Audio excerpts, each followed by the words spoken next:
Students, चलिए आज हम बीएसटी का 8th चैप्टर जो कि है कंट्रोलिंग यानी नियंत्रण उसको स्टार्ट करेंगे। जितने भी मैनेजरियल फंक्शन या मैनेजमेंट के फंक्शन या प्रबंधक के कार्य हमने पढ़े, उन 5 कार्यों में से हमने 4 कार्यों को पूरा कर लिया है या पूरी तरह समझ लिया है। आज हम प्रबंध का अंतिम कार्य या अंतिम मुख्य कार्य उसको डिटेल से पढ़ेंगे या उसको समझेंगे। नियंत्रण आपने कहाँ देखा है बच्चों?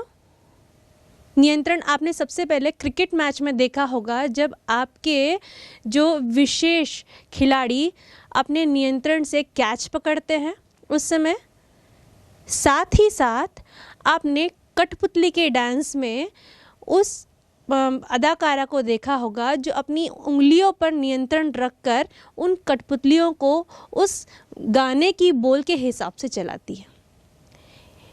इसके अलावा भी आपने कई जगह नियंत्रण का अनुभव किया होगा, जैसे कि आपकी कक्षा में, आपके खुद के घर में और विभिन्न स्थलों पर।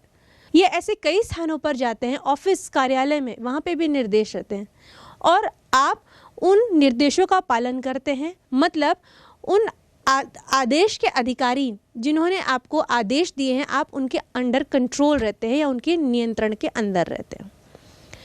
तो इस तरीके से आपने नियंत्रण के कॉन्सेप्ट को समझा, वो भी गैर व्यावसायिक रूप में। आइए अब हम इसको व्यावसायिक रूप से समझते हैं कि नियंत्रण होता क्या है। जब मैनेजमेंट के 4 फंक्शन हमने जो पढ़े हैं, उनको पूरा करने के बाद जो अंतिम मुख्य कार्य आता है वो नियंत्रण। ये जो नियंत्रण होता है, प्रबंध का जो पहला फेज या पहला मुख्य कार्य है प्लानिंग यानी नियोजन, उससे कोरिलेटेड होता है। क्योंकि प्लानिंग शुरू हुई भविष्य के लिए कि भविष्य में हमें क्या कार्य करने हैं, उसके बाद बाकी के कार्यों का पालन किया गया, अंतिम में कार्य क्या आया, नियंत्रण का। अब भविष्य के लिए जो प्लानिंग या नियोजन की गई थी, क्या उसी अनुरूप कार्य पूरा हुआ या उसी गति में चल रहा है, या कोई समस्याएं आ रही हैं तो वो समस्याएं क्या है और उसको किस तरीके से हल किया जाए। ये सभी कार्य जो है नियंत्रण के अंदर आते हैं। सभी व्यावसायिक संस्थाएं यह चाहती हैं कि जिस उद्देश्य के लिए उन्होंने प्लानिंग या नियोजन की थी, उन प्लानिंग्स को वो फिर से क्या करें, एनालाइज करें, उनको जाने, उनको परखें, उनको ऑब्जर्व करें। क्या वह कार्य जिस गति से चलना चाहिए था वह चला, और क्या उनका जो ऑब्जेक्टिव या उद्देश्य था क्या वो उसी गति से प्राप्त हो रहा है या उसकी ओर अग्रसर है, या कुछ समस्याएं हैं तो वो क्या हैं। यहाँ पे सारी चीज़ें अंडर कंट्रोलिंग ही आती है या नियंत्रण के अंदर ही आती हैं। हम नियंत्रण को एक और तरीके से परिभाषित कर सकते हैं कि जो नियंत्रण होता है वह प्रबंध में वही मुख्य स्थान रखता है जो कि आपके शरीर में आपका मस्तिष्क रखता है। जिस तरह आपका मस्तिष्क जो है आपके शरीर को कंट्रोल या नियंत्रित करता है, उसी तरह क्या होता है, नियंत्रण प्रबंध के सभी गतिविधियों को नियंत्रित करता है। अब जैसे कि आपकी क्लास टीचर ने आपको कहा कि बच्चों आप अपने कॉपी में लिखिए। आदेश आया आपकी टीचर की तरफ से, किसने लिया, आपके मस्तिष्क ने लिया वो आदेश कानों के द्वारा, और आप क्या है अब अपने मस्तिष्क का आदेश पालन करेंगे और आपके हाथ स्वयं उठेंगे और आप अपनी कॉपी में लिखना शुरू करेंगे। तो आपका मस्तिष्क क्या कर रहा है, आपके अदर बॉडी पार्ट्स यानी शरीर के अन्य अंगों पर अपना कंट्रोल रख रहा है, हम ये कह सकते हैं। तो ये था नियंत्रण का कॉन्सेप्ट और उसकी मीनिंग। आइए अब हम इसकी कुछ परिभाषाओं को जानते हैं। नियंत्रण की पहली परिभाषा जो कि आप स्क्रीन पर देख रहे हैं, यह परिभाषा जो है फिलिप कोटलर द्वारा दी गई है।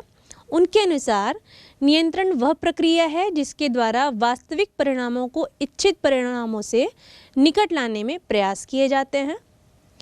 दूसरी परिभाषा कुछ इस प्रकार है जो कि सर जॉर्ज आर टेरी ने दी है। उनके अनुसार नियंत्रण का अर्थ यह निर्धारित करना है कि क्या किया जा रहा है, अर्थात निष्पादन का मूल्यांकन करना, और यदि आवश्यक हो तो सुधारात्मक कदम उठाना जिससे निष्पादन योजनाओं के अनुसार हो सके।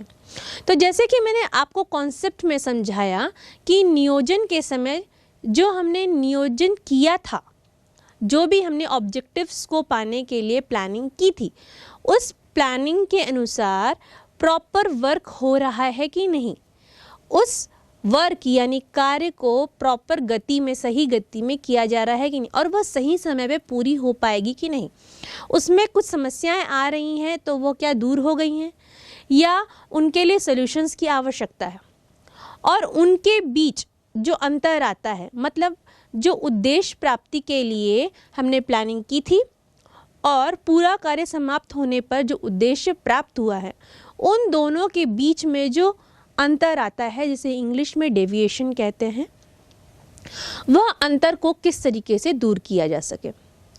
ये जो अंतर होता है बच्चों, ये जो होता है धनात्मक भी हो सकता है, ऋणात्मक भी हो सकता है।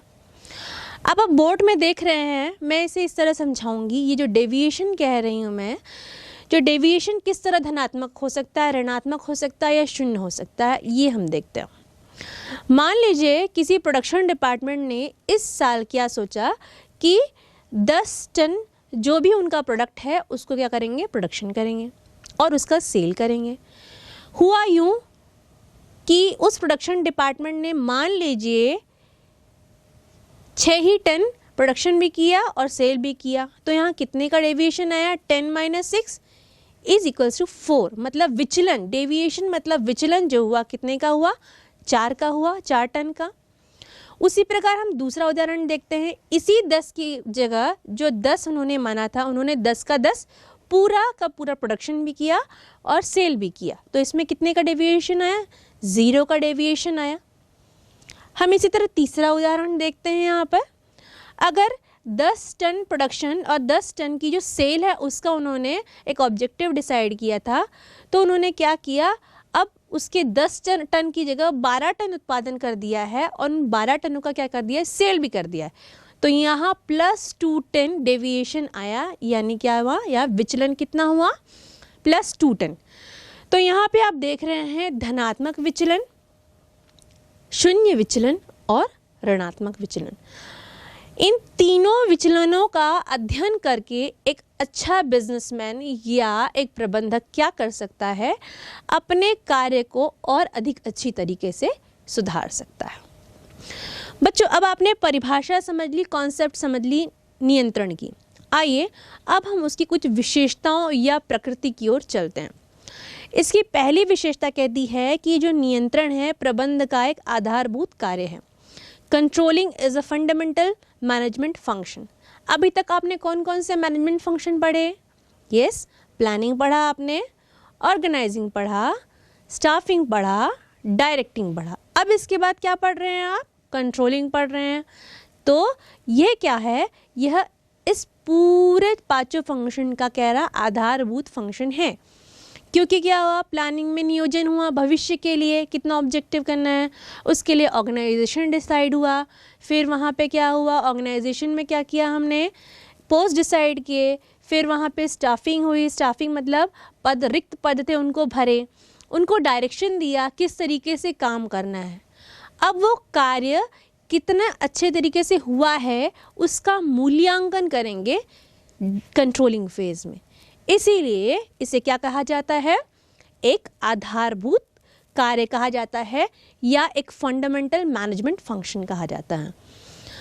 दूसरा जो विशेषता है वो कुछ इस प्रकार है। दूसरी विशेषता कहती है कि यह सर्वव्यापक कार्य है या परवेसिव फंक्शन है। जो नियंत्रण होता है वो पूरे ऑर्गेनाइजेशन में होता है, ठीक है, किसी ऑर्गेनाइजेशन के किसी एक विभाग में नहीं होता। हर तरफ नियंत्रण होना ज़रूरी है और हर विभाग में नियंत्रण चलता है, जैसे कि मैनेजमेंट के दूसरे फंक्शन या दूसरे कार्य होते थे। अब उसके बाद तीसरा बिंदु या तीसरी विशेषता क्या कहती है कि यह नियंत्रण एक निरंतर चलने वाली क्रिया है। It is a continuous process. नियंत्रण क्या है, एक चलने वाली, नियंत्रण जो है एक कंटिन्यूअस चलने वाली प्रक्रिया है या एक निरंतर चलने वाली प्रक्रिया है। इसमें क्या होगा कि जो नियंत्रण है वह कार्य जब अंतिम रूप में चला गया है तब भी नियंत्रण का कार्य इम्पोर्टेंट है, और कार्य का धनात्मक साइड देखें कि जब प्लानिंग की गई थी क्या वो सही हुई, वहाँ पर भी ऑब्जर्वेशन रखना या उसको ध्यान देना, वहाँ पे भी नियंत्रण का काम आता है। तो यह पूरी स्थितियों में, या हम कह सकते हैं सभी स्थितियों में, नियंत्रण क्या होता है, एक कंटिन्यूअस प्रोसेस होता है। चौथा बिंदु कहता है कि जो नियंत्रण है वह प्रबंधकीय प्रक्रिया का आरंभ व अंत दोनों है। It is both the beginning and the end of the process. जैसे कि मैंने आपको बताया कि कंटिन्यूअस प्रोसेस में कि यह एक प्रबंधकीय प्रक्रिया का आरंभ भी होता है और अंत भी होता है। आरंभ कैसे होगा, जब हमने प्लानिंग की तो क्या थी वो, फ्यूचर ओरिएंटेड, मतलब भविष्य के बारे में सोच के की, ठीक है। नियंत्रण क्या हुआ, नियंत्रण क्या हुआ लास्ट में, जो वर्तमान में हमने ऑब्जेक्टिव्स पाए या रिजल्ट्स पाए उसको क्या किए, वो भविष्य पे। अब ये शुरू में किस तरह काम आएगी, नियंत्रण शुरू में इस तरह काम आएगी कि जो पहले प्लान किया गया था उन प्लानिंग में समय के अनुसार जो व्यावसायिक वातावरण में चेंजेस आ रहे हैं उन चेंजेस को डालना, या उन चेंजेस को वहाँ पे एक्सेप्ट करवाना लोगों से कि आपको काम करना है, लेकिन आपके लिए जो पॉलिसीज़ बनाई गई थी या कार्य करने की विधियां डिसाइड की गई थी उन विधियों में या उन पद्धतियों में निम्न प्रकार के अंतर आ गए हैं वो बताना। तो ये शुरू की बात हुई या आरंभ की बात हुई। अब अंतिम में जैसे मैंने आपको बताया कि जो रिज़ल्ट एक्सपेक्टेड था कि हम इतना टन माल हमें प्राप्त होगा या प्रोडक्शन करेंगे, और जो रिज़ल्ट ऑकर हुआ है या प्राप्त हुआ है कि इतना टन माल हमें प्राप्त हुआ है, उन दोनों के बीच क्या करना है, डेविएशन को देखना है या डेविएशन का या विचलन का पता लगाना है। तो इस तरीके से हम कह सकते हैं जो नियंत्रण है वह प्रबंधकीय प्रक्रिया का आरंभ व अंत दोनों है। पांचवा जो विशेषता है, पांचवी, वो इस प्रकार है कि नियंत्रण परिणामों से संबंधित है। Controlling is related to results. मैंने आपको कैसे बताया कि ये विचलनों को देखता है। विचलन मतलब जो हमने एंड रिजल्ट देखा, अंतिम जो आया रिजल्ट हमारे पास, उसी तरह के हमने क्या एक्सपेक्ट किया था कि हमको इतना रिजल्ट मिलना चाहिए क्वांटिटेटिव बेसिस पे, ठीक है। उन दोनों रिजल्ट का हमने क्या किया, विचलन या डेविएशन निकाला। तो ये किससे ओरिएंटेड हो गया, रिजल्ट ओरिएंटेड हो गया। ये पूरी तरीके से परिणामों से संबंधित हो गया। इसे ही हम कहते हैं रिजल्ट ओरिएंटेड या परिणामों से संबंधित होना। तो कंट्रोलिंग क्या हुआ, पूरी तरीके से परिणामों से संबंधित हो गया। उसके बाद बात आती है नियंत्रण वर्तमान एवं भविष्य को देखता है। Looking present and future. कैसे देखते हैं, प्रेजेंट में जो भी बिजनेस एनवायरनमेंट में चेंजेस आए हैं, वर्तमान में जो भी बिजनेस के या हम कह सकते हैं व्यावसायिक वातावरण में जो भी परिवर्तन आए हैं, उन परिवर्तनों को अपने कार्य की गतिविधियों में लाना तथा उन चेंजेस के माध्यम से क्या करना, अपने फ्यूचर के लिए जो ऑब्जेक्टिव डिसाइडेड है उसको प्राप्त करना। इससे ये कह सकते हैं कि जो नियंत्रण होता है वो वर्तमान और भविष्य दोनों को देखता है। इसके बाद बात करते हैं नियंत्रण सुधारात्मक कार्यवाही है, रिफॉर्मेटिव एक्शन। कैसे है, जो हमने रिजल्ट माना था कि ये आना चाहिए, अब जो रिजल्ट आया है उन दोनों के बीच अंतर निकाला।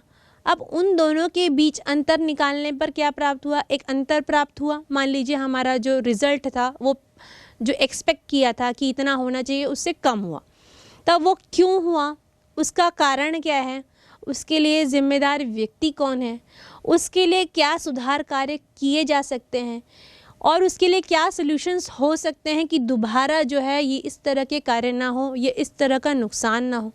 तो इससे हम कह सकते हैं कि इसमें सुधारात्मक कार्यवाही की जाती है। आठवां बिंदु या आठवीं विशेषता कुछ इस प्रकार है, नियंत्रण का आधार नियोजन है। क्या होता है, नियंत्रण जो है प्लानिंग बेस्ड होता है। जो प्लानिंग की थी कहाँ, पहले वो क्या थी, फ्यूचर ओरिएंटेड थी, मतलब भविष्य से रिलेटेड थी, भविष्य के बारे में सोच के की थी। अब जब भविष्य के बारे में जो हमने नियोजन किया था उसी बेसिस पे हम क्या करते हैं, कंट्रोलिंग करते हैं।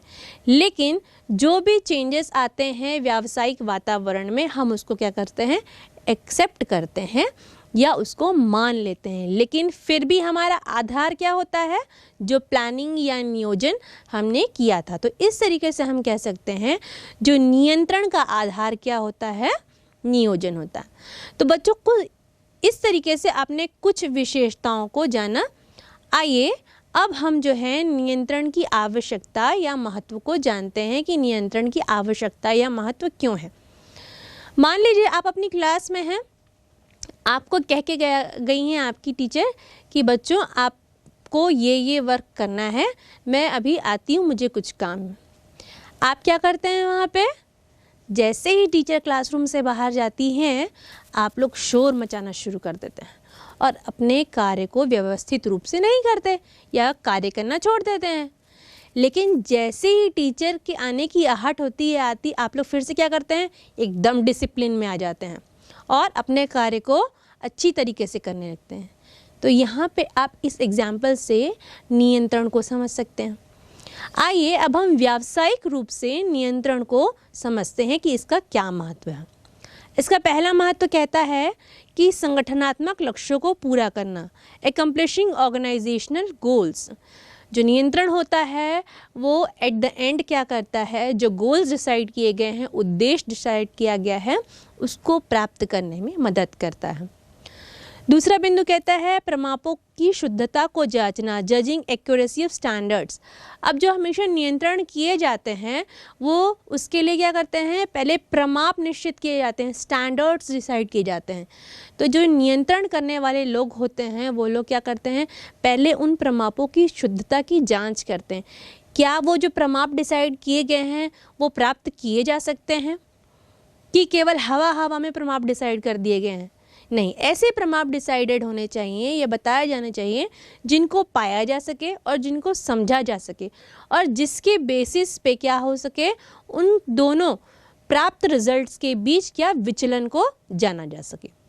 तीसरा महत्व कुछ इस प्रकार है कि संसाधनों का कुशलतम उपयोग करना, making efficient use of resources.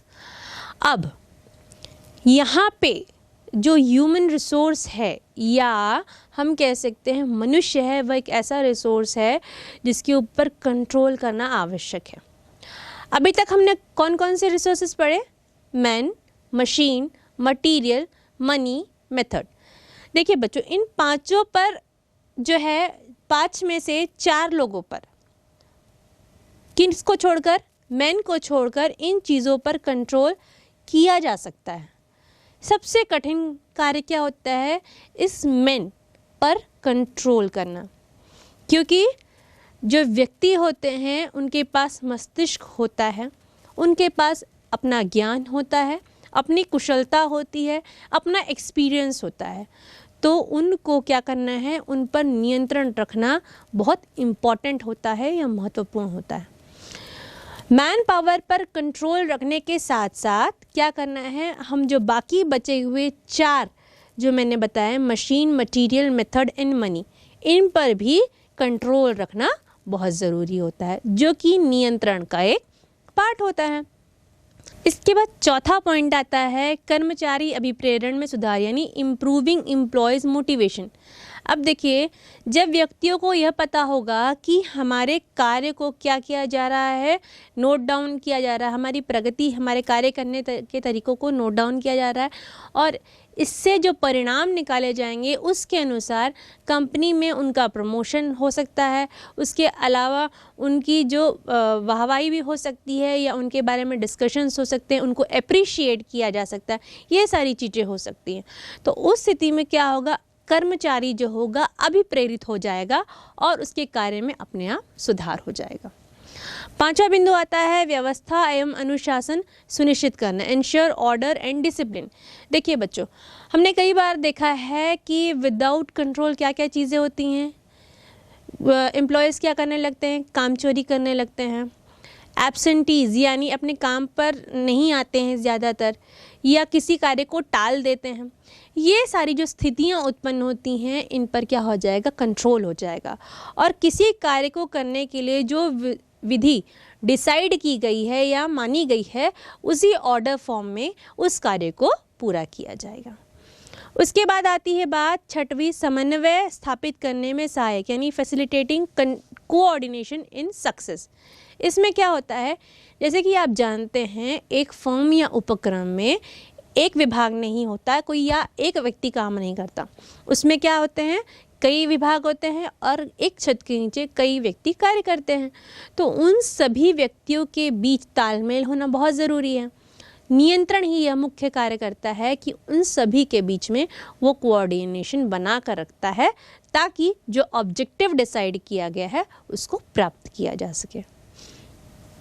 उसके बाद बात आती है त्रुटियों को न्यूनतम करना, यानी मिनिमाइजेशन ऑफ एरर्स। अब कैसे मिनिमाइज करेंगे या कम करेंगे?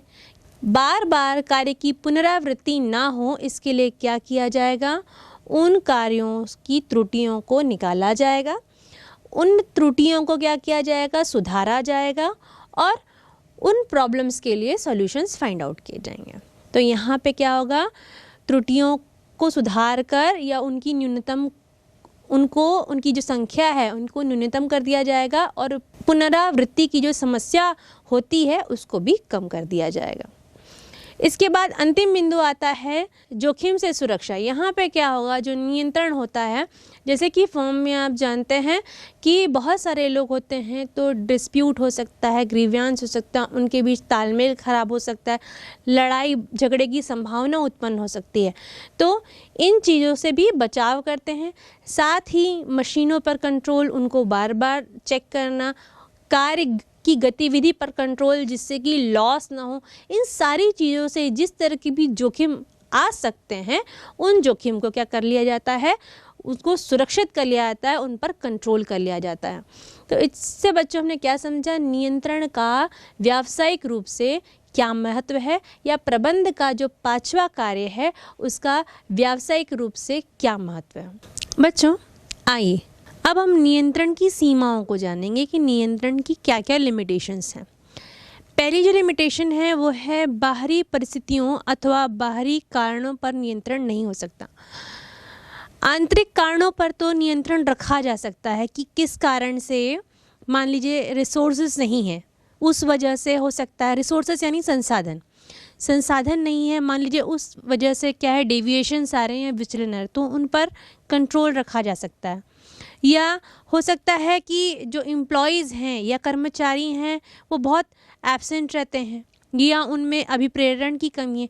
इन सारी चीज़ों पर क्या किया जा सकता है, कंट्रोल रखा जा सकता है।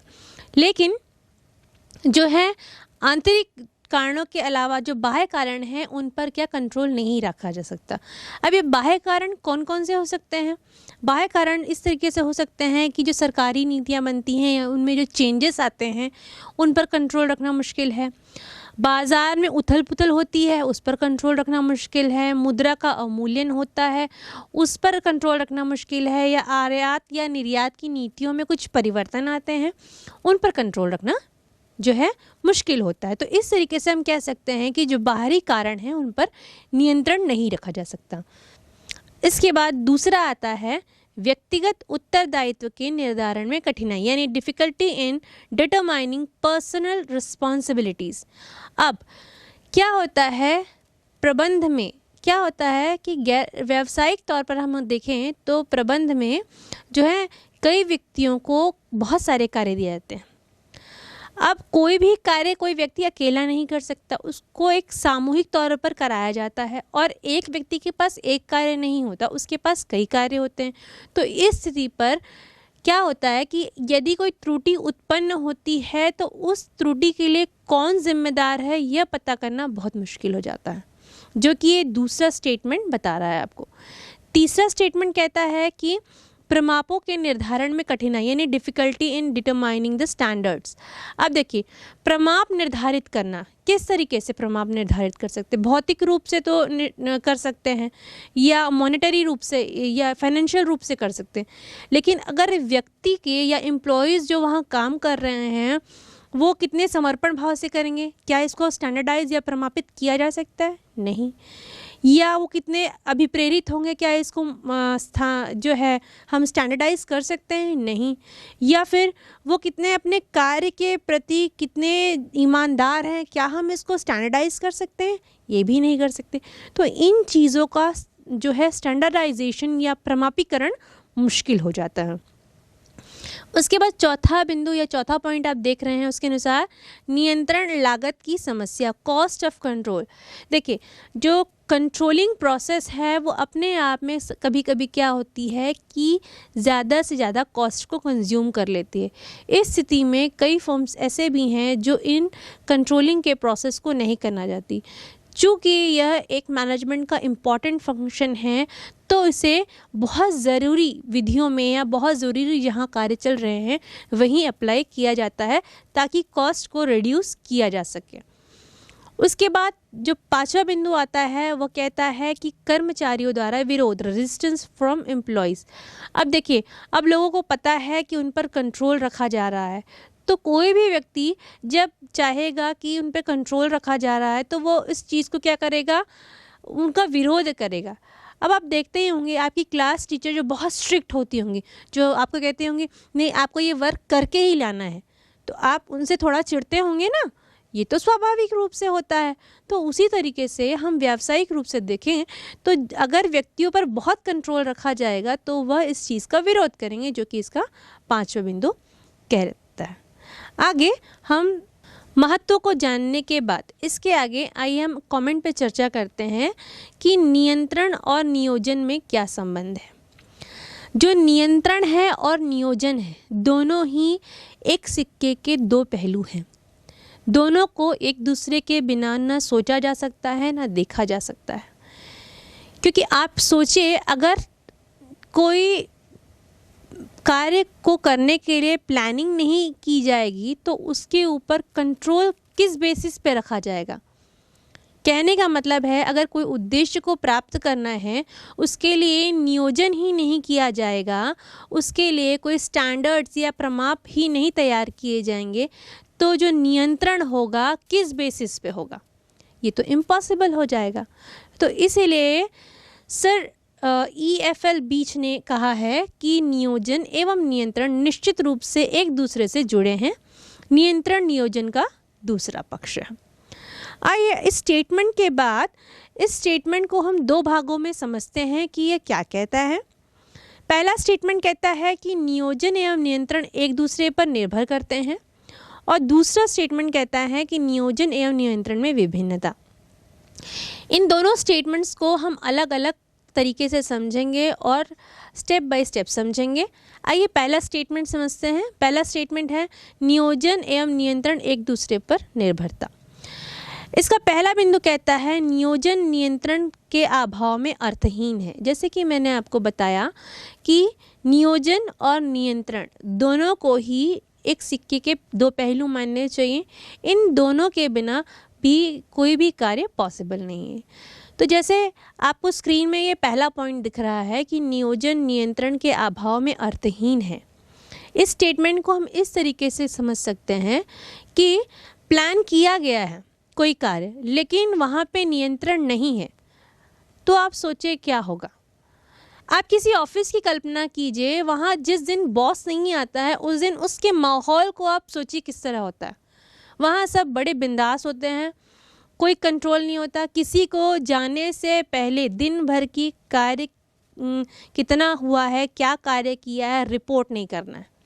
उस समय उस ऑफिस का वातावरण सोचिए कि वहाँ पे कितना हर्षोल्लास का वातावरण है, लेकिन क्या ये ऑर्गेनाइजेशन यानी संगठन की उद्देश्य की प्राप्ति की ओर अग्रसर है? नहीं। तो ऐसी ही स्थिति उत्पन्न होती है कि जब नियोजन होने के बाद नियंत्रण नहीं होता, वहाँ कामचोरी जैसी भावना आ जाती है और कार्यों को टालने जैसी भावना उत्पन्न हो जाती है। तो इसलिए कहा गया है कि नियोजन एवं नियंत्रण एक दूसरे पर निर्भर करते हैं। दूसरा बिंदु कहता है कि नियंत्रण नियोजन के अभाव में अंधा है। अब वो किस प्रकार अंधा है? अगर नियोजन ही नहीं होगा तो नियंत्रण किस चीज़ का किया जाएगा? कोई स्टैंडर्ड्स बने ही नहीं है, कोई प्रमाप तैयार ही नहीं किए गए हैं, तो किस बेसिस पे जो एंड रिजल्ट्स या अंतिम जो है रिजल्ट्स निकले हैं उनको क्या किया जाएगा, उनको उनके बीच कंपैरिजन किया जाएगा, उनको उनके बीच जो डेविएशन है उसको या विचलन है उसको किस तरीके से निकाला जाएगा। तो इस तरीके से ये दूसरा बिंदु भी स्पष्ट होता है कि जो नियंत्रण है वो नियोजन के अभाव में अंधा हो जाता है। इन दोनों स्टेटमेंट्स को हम और क्लियर इस डायग्राम से कर सकते हैं। जैसे कि आप देख रहे हैं, एक तरफ नियोजन है, दूसरी तरफ कार्यवाही है और तीसरी तरफ नियंत्रण है। यहाँ पे जो डायग्राम बना है वह दिखाता है कि नियोजन जो है नियंत्रण से किस तरह कोरिलेट कर रहा है और नियंत्रण जो है नियोजन से किस तरह कोरिलेट कर रहा है और दोनों के लिए कार्यवाही कितनी ज़रूरी है। अब पहले स्टेटमेंट यानी नियोजन एवं नियंत्रण एक दूसरे पर निर्भरता को जानने के बाद आइए दूसरे स्टेटमेंट को समझते हैं। दूसरा स्टेटमेंट कहता है कि नियोजन एवं नियंत्रण में विभिन्नता। अब इनके बीच क्या डिफरेंस है? पहला डिफरेंस कहता है कि नियोजन आगे देखना जबकि नियंत्रण पीछे देखना है। जैसे कि मैंने आपको पहले भी बताया था कि जो नियोजन होता है भविष्य पर आधारित होता है और जो नियंत्रण होता है भविष्य के द्वारा जो भी रिजल्ट्स डिसाइडेड किए गए थे या सोचे गए थे उन रिजल्ट्स का क्या करना है, मूल्यांकन करता है। तो क्या हुआ इस बेसिस पे कि नियोजन जो है वो आगे देखता है और नियंत्रण क्या देखता है, पीछे देखता है। लेकिन इसको हम उल्टा कर दे तो कि नियोजन जो है पीछे देखने की क्रिया है और नियंत्रण जो है आगे देखने की क्रिया है। इसको कैसे समझ सकते हैं? नियोजन में इस स्थिति में क्या होगा कि जो पूर्व अनुमान लगाए गए थे या उस समय जो परिस्थितियाँ थी उस बेसिस पे नियोजन किया गया था और एक्सपेक्टेड रिजल्ट्स जो थे या हम मान सकते हैं जो रिजल्ट हम चाह रहे थे वो डिसाइड किए गए थे। अब क्या हो रहा है, नियंत्रण आगे देखने की प्रक्रिया है। यहाँ पे क्या कर रहा है, नियंत्रण जो है जो रिजल्ट्स पहले से डिसाइड किए थे उसको पीछे देख तो रहा है, लेकिन उन रिजल्ट्स को क्यों नहीं पाया गया, उसमें क्या सुधार कार्य किए जा सकते हैं, इस रूप में वो क्या कर रहा है, आगे देख रहा है। तो इस तरीके से हम इस स्टेटमेंट को समझ सकते हैं। दूसरा बिंदु कह रहा है कि नियोजन प्रबंधकीय प्रक्रिया का पहला कार्य है और नियंत्रण अंतिम कार्य है।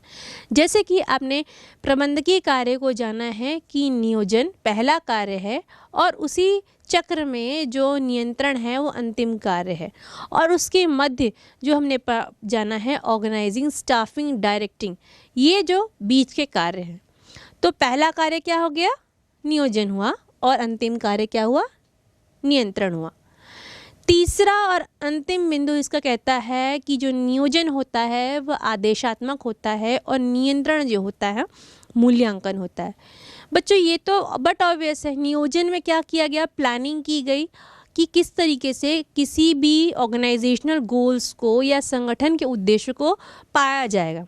उसके लिए क्या किया गया, संगठन को जो संगठन का स्वरूप डिसाइड किया गया, वहाँ पे पद बनाए गए, पद में पदाधिकारियों को नियुक्त किया गया, उनको डायरेक्शन दिया गया कि भाई आपको इस तरीके से कार्य करना है।